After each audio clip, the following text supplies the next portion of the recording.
Great. Thank you, Alan.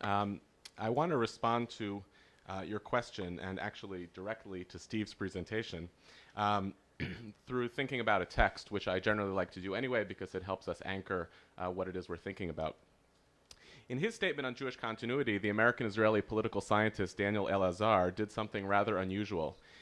Rather than echoing the common Jewish response to discontinuity, which tends to involve a lot of hand-wringing and blaming young people for their choices, he outlined 5 steps the community should take, embodied in 5 priorities to which the community should turn its attention.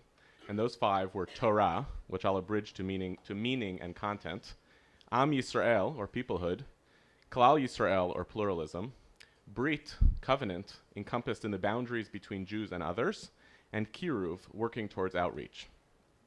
There are certainly areas in which I might quibble with Elazar's choices, and certainly with the way he interprets these significant categories.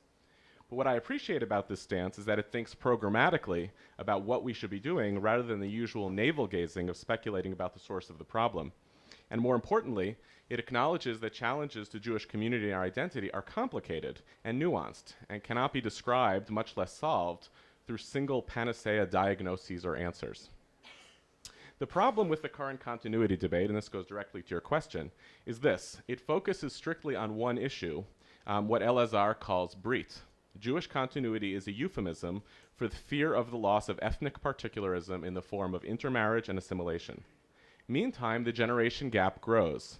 For although there is an extraordinary and growing amount of Jewish engagement, I think, among young Jews in America, especially in creative and startup type activity, the concern among young Jews for Jewish ethnic purity has decreased.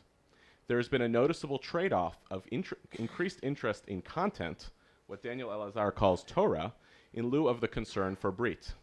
Put differently, I sense that younger Jews, myself included, are concerned more with the what, with meaning and purpose, than with the who.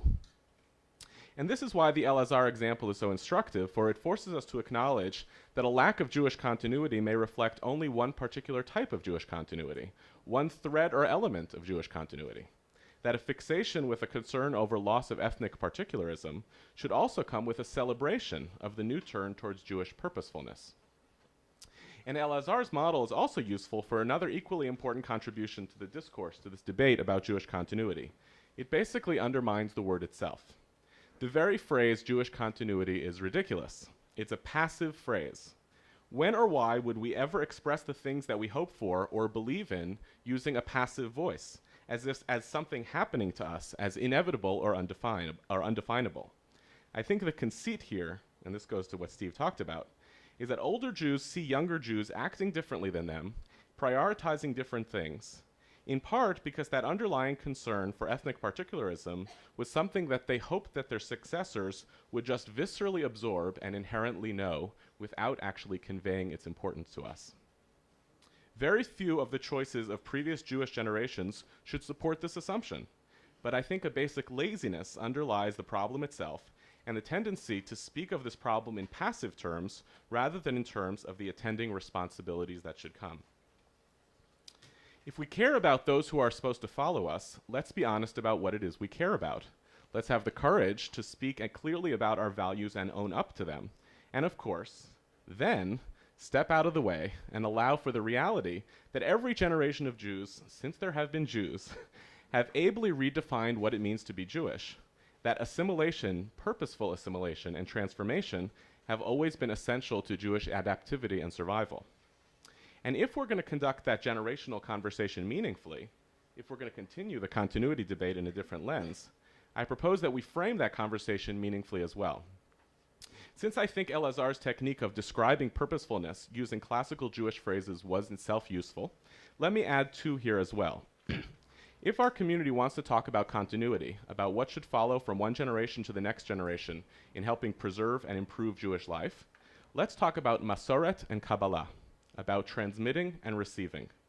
I want to challenge the older generation of Jews who are concerned about continuity to frame for us what exactly you want continued, and to try to transmit those values, limsor, in an intellectually honest and a loving way. And in turn, I want to challenge my own generation of Jews, of the succeeding generation, to be active recipients of that transmission, knowing that however much we want to change in the Jewish world, we have to know what it is that we are changing. my own work, I am proposing that the way we think about continuity, about purposefulness, is encompassed through thinking about memory. Memory is the process by which we selectively adapt the things from our past in ways that command them and make them important for the present. Memory is not the same as history, where we take stuff from the past and stand in discontinuity from it. And it's not the same as nostalgia, where we look down at the things that come before us. We do memory all the time, selective memory that commands and empowers us.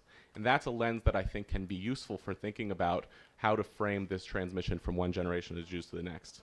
Ultimately, I believe in this kind of rephrased continuity, in the importance of a link between those who come before us, who we are, and those who come after us. But I think we need to shift that discourse from panic to purposefulness.